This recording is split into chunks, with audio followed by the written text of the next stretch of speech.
You ask Tiger to solve. This deals with linear equations with one unknown. The final result is r equals 6. Let's solve it step by step. Simplify the expression. Expand the parentheses. Simplify the arithmetic.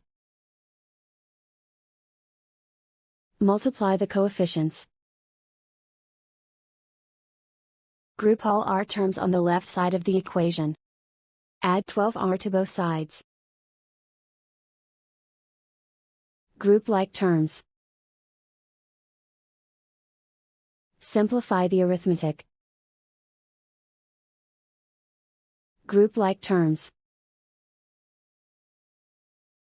Simplify the arithmetic.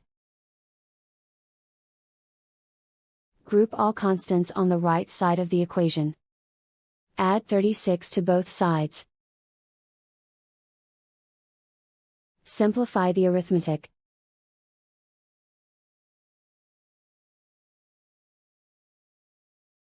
Isolate the r.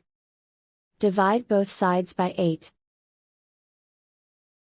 Simplify the fraction. Find the greatest common factor of the numerator and denominator. Factor out and cancel the greatest common factor.